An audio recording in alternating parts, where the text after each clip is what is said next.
Қайырлы күн, құрметті студенттер және көрермендер. Бүгін бізде Алтай жастары подкаст студиясында тәрбие және әлеуметтік мәселелер бөлімінің идеология жөнінде маманы Серікбай Дінмұхамед. Қош келдіңіз. Қош көрдік. Шақырғандарыңызға көп рахмет. Бізде енді Аманжолов университетінің Алтай жастары енді біраз болды. Бұл подкасттың енді қайтадан қолға алып жатсыздар. Үлкен рахмет шақырып жатқандарыңызға. Енді бұйырса жақындарда көреміз деген үміттеміз. Жалпы студенттің тұлға болып қалыптасуында университеттің рөлі қандай? Енді кез келген адам оқушы болып мектеп бітіргеннен кейін, одан кейін университет қабырғасында ол студент қалыптасады, орта табады, өзінің адамның ең ары қарай өмірін жалғастыруға университет барлық адамға деп айтуға болады. Қандай да болсын қоғамға 18 жасқа толғаннан кейін өзінің өмірін ата-анасыз өзі жауапкершілік алып өмір сүретін осы университеттік орта. Яғни сіз университетке түскеннен кейін, Аманжолов университетін таңдағаннан кейін, енді сіздерге ең бірінші жақсы орта осындай белсенді студенттермен, белсенді бізде мұғалімдермен, оқытушылық құраммен өте тығыз байланыста болу керек деп ойлаймын. Енді Аманжолов университетінде білесіздер, Аманжолов университеті көптеген адамға мен енді дәл қазір бір жерден оқып алған информация емес, өзімнің өмірімде болған, яғни практикалық өзімнің өткен жағдайларым. Біз енді университетке түстік. Мен өзімнің айтатын болсам, мен қатты бір белсенді болмағам. Енді мектеп кезінде университет табалдырғанда мен өз келіп түскен ортам белсенді болды. Біріншіден, сол белсенді ортада лидер болуға тырысасың. Енді ол жерде барлығы жанып тұрған қыздар мен жігіттер. Енді олардың арасында өзін қалып кетуге болмайды. Солай енді біраз жерге шыңдалып шықтық, біраз жетістікке жеткізді. Енді Аманжолов университетінде барлығы білет. Енді дәл қазір тек Шығыс Қазақстан емес, Қазақстанның барлығы білет мүмкіндіктер екенін, Аманжолов университетінде қандай мүмкіндіктер бар екенін. Сол үшін университет ең бірінші адамға тұлға болып қалыптасуға, яғни сенің тура бағытқа жіберетін, ол жерде практикада болады, қандай білім болса білімді де алады, өзіне қандай зат керек, студент соның барлығын алып шығады университеттен. Жалпы студенттің сабақтан тыс уақытын тиімді пайдалануына қандай мүмкіндіктер жасалған, және бұл бағытта қандай студенттік ұйымдар мен клубтар жұмыс істейді? Енді мен ең бірінші алысқа кетпей қойын. Осы отырған жеріміздің өзі, Алтай жастары, Алтай подкаст дейді. Бізде АУ подкаст деген болды Аманжолов университетінде. Енді осының барлығы, енді мысалы қарап тұрсақ, сіздердің өздеріңіз студентсіздер. Біз өзіміз осы университеттен бітіріп шықтық. Ең бірінші алатын болсақ, көшбасшылық дейді. Дәл қазір Аманжолов университетінде 22 ұйым жұмыс жасап тұр. Яғни 22 бағытта сіздер өздеріңіз қандай бағытқа жұмыс жасайсыздар, өздеріңізге қандай бағыттар керек.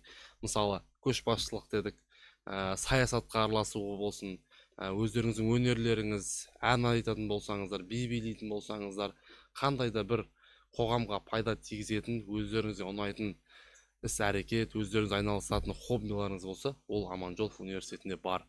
Егер бізде болады көптеген, мысалы, қыздар әсіресе өздерінің ұлдармен бірге араласып, қатты ондай бір ұйымдарға кіргісі келмейді. Тек қыздармен ғана болатын ұйымдар болады. Бізде көркем, зерде деген ұйымдар бар. Яғни тек қана өзі адамның ішкі қалауы болады ғой. Енді барлық адам бірдей емес, ортаға бірдей бейімделе алмайды. Сондықтан да бізде қандай да болсын, ол үшін дәл қазір Аманжолов университеті, оның үшін тәрбие бөлімі осы мәселе бойынша қандай да бір студенттермен осы белсенділігі болсын, қалалық, облыстық, республикалық деңгейдегі шаралар болсын, Аманжолов университетінде қарастырылады. Мысалы, студент келеді, бізде енді практикалық жағдай, бізде бұйырса бір күні сабақ басталады, бірінші қыркүйек күні, одан кейін бізге өте көп келеді. Бір ай көлемінде біз афиша жасаймыз, студенттер жинаймыз, алдағы бұйырса 7-ші қыркүйек күнге қойып отырмыз осы ұйымдарды. Енді сіз сұрақ қойдыңыз ғой, ұйымдар бойынша. Сол ұйымдар өз жетекшілері келіп таныстырады. Сол жерде барлық студенттерге біз жібереміз, жатақханаларға, группаларға, старосталарға, кураторлар барлық сіздерге таратады. Сол жерден сіздер ақпарат аласыздар. Қандай да бір өздеріңізге керек ұйым сол жерден таныстырылуы болады. Сол жерде өзіңізге қандай көңіліңізге жақын барып кіресіздер. Ол жерде ешқандай қиындық болмайды. Қайта өзіңізге орта, қайта сондай ортаны сіздер бірден тауып алсаңыздар, 4 жылдық өмірлеріңіз, одан ары қарай өмір сүріп кетулеріңіз сіздерге өте жеңіл болады. Енді бұлай айтатын болсақ, бір адамнан істегеннен гөрі, ол бір тірлікті 10 адам істесе, ол әлдеқайда оңай болады. сіздің де мысалы қандай да бір жағдайыңыз болса, ол жаныңыздағы достарыңыз болса, ол ортаңыз болса, ол сізге ешқандай қиындық туғызбайды. Сондықтан мүмкіндіктер мекені ғой енді бұл жақ. Жалпы бүгінде студенттер жатақханамен толық қамтамасыз етілді ме? Жатақханада тұратын студенттерге қандай жағдайлар жасалған және олар жайлы әрі қауіпті өмір сүру үшін қандай жұмыстар жүргізіліп жатыр? Иә, жатақхана Аманжолов университетінде бізде дәл қазір осы 25 тамызға дейін ең бірінші курс студенттерін қабылдап жатырмыз. Яғни ең бірінші келіп жатқан грант шыққаннан бастап бізге студенттер келіп жатыр Аманжолов университетіне. Содан бастап жатақханаларға орналастырып жатырмыз. Бізде Қазақстан түкпір-түкпірінен келіп дәл қазір орналасып жатыр. Онда ешқандай бір мәселе туындап жатқан жоқ. Жатақхана бойынша орын жетіспеушілік басқа болсын, әр мамандықтың өзінің жатақханасы бар. Сол бойынша орналастырып жатырмыз. 4 жатақхана. Біз енді қайсысы қайда жатады дейді ғой. Бізде сол мәселенің барлығын ешкім таласқа түспейтіндей, кімнің мамандығы қалай, солай барады. Мысалы, гуманитар ғылымдар жоғары мектебі 3 жатақханаға барады. Одан кейін IT және жаратылыстану мектебі 4 және 5 жатақханаға, ол жақта студент өте көп. Бізде ең үлкен факультеттің бірі, сондықтан жоғары мектептердің бірі. Сондықтан сол 2 жатақханаға бөлінеді. Колледж тағы да сол 5 жатақханаға, экономика барлығымыз білетін сол 5 жатақханаға орналасады. Және де бізде педагогика ғылымдар жоғары мектебі ол 1 жатақханаға орналасады. Балалар, бізде ең көп келетін сұрақтар біздің WhatsApp-ымызға да осы оқуға түспей жатып, сіздерде 4 жатақхана бар екен, сол қайда орналасамыз, әлі келіп жатыр. Осы жаңа ғана маған бір қыз жазып жатыр. Осында біз қайда орналасамыз, қалай болады? Енді орналасу жөнінен бізде дәл қазір ешқандай бір проблема болып жатқан жоқ. Енді жатақханаға байланысты бізде ахуалды орталық бар. Барлық жатақханаларға, университеттерге, корпустардың барлығына ілінді. Хабарласатын номерлер, жауапты кісілер, ол жөнінде біздің басшылық құрамда проректорлар барлығы осыған қарап жатыр. Қандай да бір жағдайлар болса, біз сразу барып сол жерге бір ешқандай проблема туындап жатқан жоқ. Студенттердің келіспеушілігі болсын, қандай да болсын, орналасу жөнінде енді қазір білеміз. Бір кісі мысалы бір ауылдан 3-4 кісі келіп жатыр, бірақ әрқайсысы әртүрлі мамандықтан болып жатыр. Ол да бізде ең көп кездесетін осындай бір кішігірім проблемалар деп айтсақ болады енді. Енді солардың барлығын өз орындарына жайғастырып, енді ешкімді ренжітпейміз.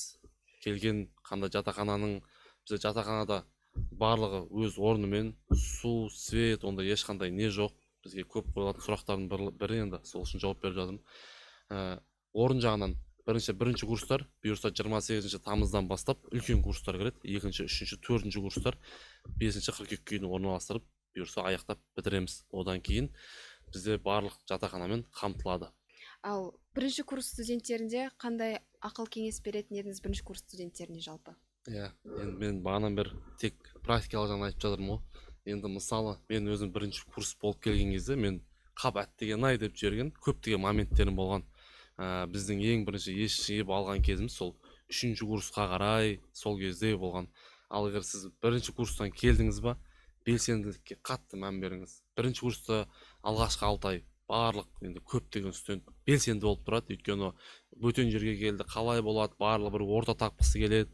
Сол кезде енді мықтылар шыңдалып шығып, ары қарай енді аяғына дейін қалған өте дұрыс.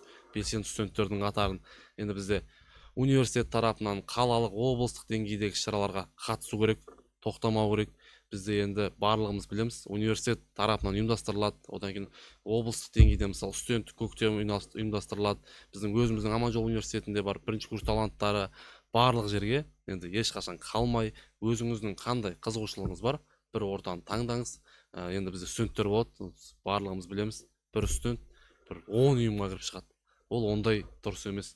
Өзіңіз көріңіз, иә мен айтам, жиналыста болсын 2-3 ұйым болады өзіне жақын, соның ішіне таңдап, соңында біреуінде қалу керек. Себебі сіз 4-ші курс бітіресіз, 4-ші курстан кейін де өміріңіз бар.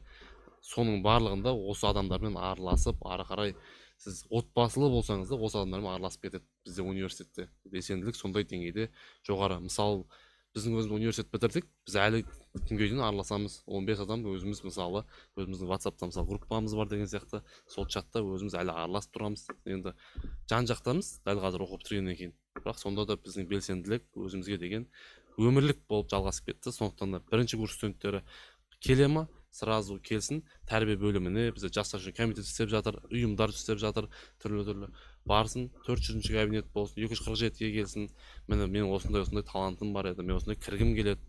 Жиналыстар айтамыз, жиналыстарға келсін, сол жерден кірсін, өзіне ұнаған жерінде қалсын. Енді биылғы жылда студенттер бізде шүкір өте жақсы келіп жатыр. Сондықтан да сол келген студенттерді белсенді қылу бірінші біздің мақсатымыз. Енді сол мақсатты орындау үшін студенттер өздерін көрсете білсе, белсенді болса, мен 100% айта аламын, Аманжолов университетінен жаман болып шықпайды. Енді 100% ол өзіне керегін алып шығады. Өзін көрсете алса. Бүгінгі сұхбат үшін көп рахмет. Жалпы бүгін біздің бірінші курс студенттері өздеріне керек мағлұматтарды ала алды деп ойлаймын. Сізге алдағы жоспарларыңызға сәттілік тілейміз. Шақырғандарыңызға рахмет. Көп подкаст жалғаса берсін. Яғни дами берсін. Аманжолов университетін, яғни қала, облыс, республика деңгейінде көретін үлкен подкаст бола берсін. Рахмет шақырғандарыңызға. Сіздермен бірге болған Алтай жастары подкаст студиясы. Бізбен бірге болыңыздар.